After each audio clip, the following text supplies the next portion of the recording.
Quantas vezes você já ouviu alguém dizer que as mulheres não são tão engraçadas quanto os homens? Muitas? Então senta aí, porque eu reuni diversos argumentos para você usar contra comentários desse tipo, e eles vão desde a forma com que a discrepância numérica entre homens e mulheres no audiovisual afeta a forma com que as mulheres são representadas no humor, até a licença poética do uso da estereotipagem na comédia e o próprio machismo da pessoa que disse isso. Olá pessoal, eu sou a Vitória, sejam muito bem-vindos ao Tubo de Ensaio e o tema do vídeo de hoje é a representação feminina em programas humorísticos. Não há nenhuma novidade dizer que o audiovisual ainda hoje é controlado pelos homens. Pesquisas como a realizada pelo Center for the Study of Women in Television and Film da San Diego University, nos Estados Unidos, revelam que, apesar das mudanças sociais ocorridas nas últimas décadas, as mulheres ainda aparecem com menos frequência no cinema e na televisão se comparadas aos homens.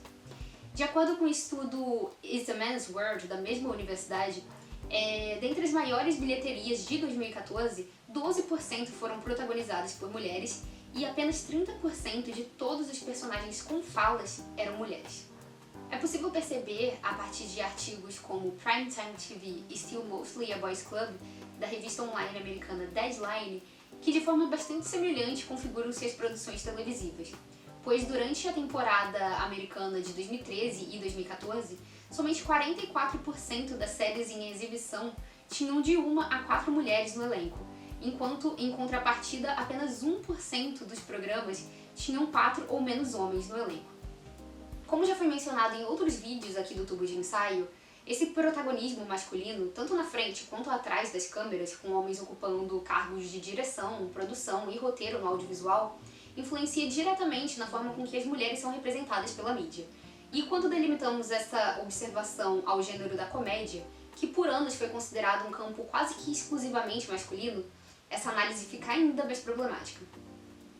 Em 300 a.C., Aristóteles definiu a comédia como um gênero que se refere ao pior de nós, que a partir da utilização das fragilidades do ser humano e de estereótipos cria gancho para o cômico.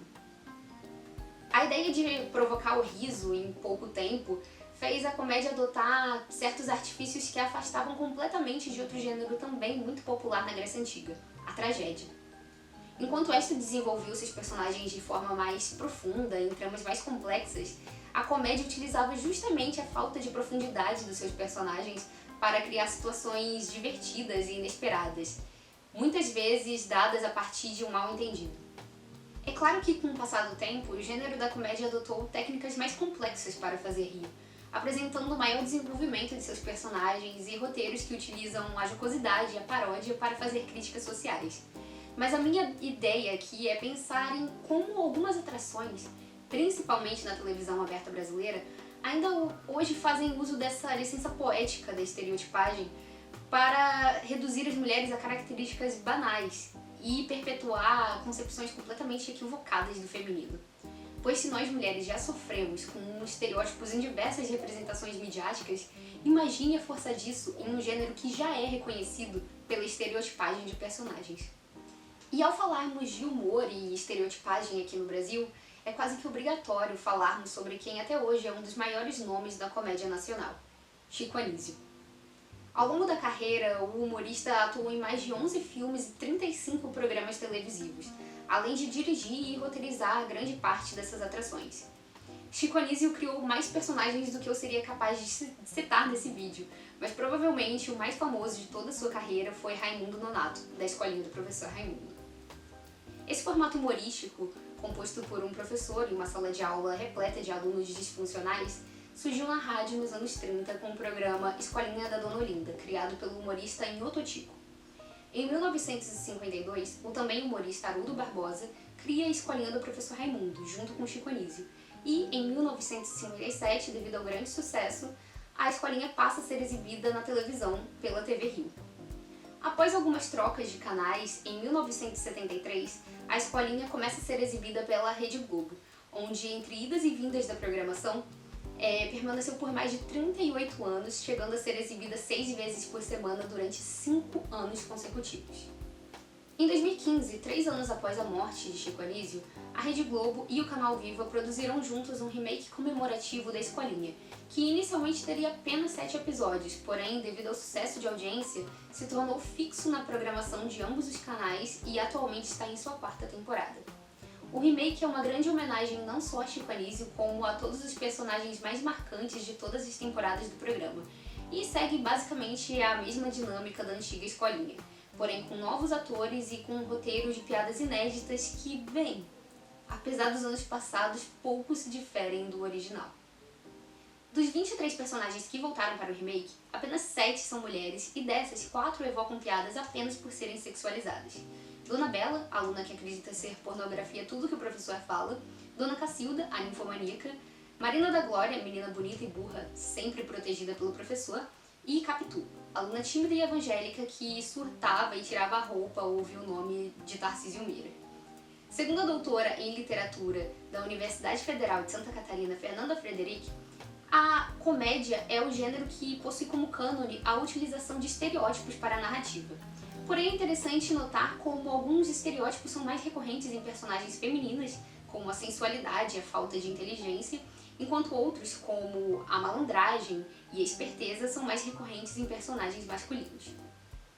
Quando nós olhamos para um remake de um dos programas humorísticos mais famosos do Brasil e vemos que não houve sequer uma tentativa de atualização desses personagens, nós podemos perceber que essa trajetória de liberação dos papéis femininos, que já foi abordada aqui quando eu falei sobre novelas, não se deu da mesma forma em todos os gêneros televisivos.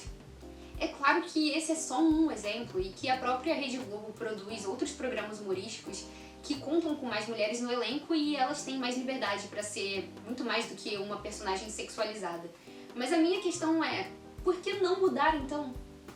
Há alguns anos, o comediante Jerry Lewis declarou publicamente não gostar de nenhuma comediante mulher. Tempos depois, em uma tentativa de minimizar o seu comentário sexista, em entrevista Larry King disse: "Algumas mulheres comediantes me deixam desconfortável, pois um homem comediante pode fazer o que quiser e eu não me ofendo com isso. Mas estamos falando de um milagre dado por Deus que produz um filho. Tenho dificuldade em vê-las fazerem isso no palco." A pesquisadora americana Eleanor Patterson argumenta que a fala de Lewis nada mais é do que um discurso essencialista da feminilidade, que contém a feminilidade dentro da domesticidade heterossexual e reforça discursivamente a posição de que o humor é fundamentalmente domínio masculino. É engraçado reparar como esse discurso essencialista da feminilidade é usado somente quando convém, pois uma aluna ficar possuída e tirar a roupa na frente de uma sala de aula não é nem um pouco problemático, é conteúdo família. Mas uma mulher apresentar um talk show como a Tata Werneck e fazer piada sobre sexo, mesmo que completamente vestida, é extremamente inadequado e ofensivo. Então, se você conhece alguém que acha que as mulheres não são tão engraçadas quanto os homens, provavelmente essa pessoa está presa a rituais midiáticos que reservam as mulheres a modos de existência muito específicos, como nas escolinhas. E eu digo escolinhas no plural porque é sempre importante lembrar que Gugu, Ratinho e até o Sidney Magal apresentaram programas desse formato. Quando a presença da mulher em um programa humorístico se resume a ser bonita ou simplesmente tirar a roupa, não tem graça nenhuma. Porém, se na maioria das vezes esses textos que reduzem a mulher a uma mera escada para a piada de um homem são escritos também por homens, quem é sem graça no final?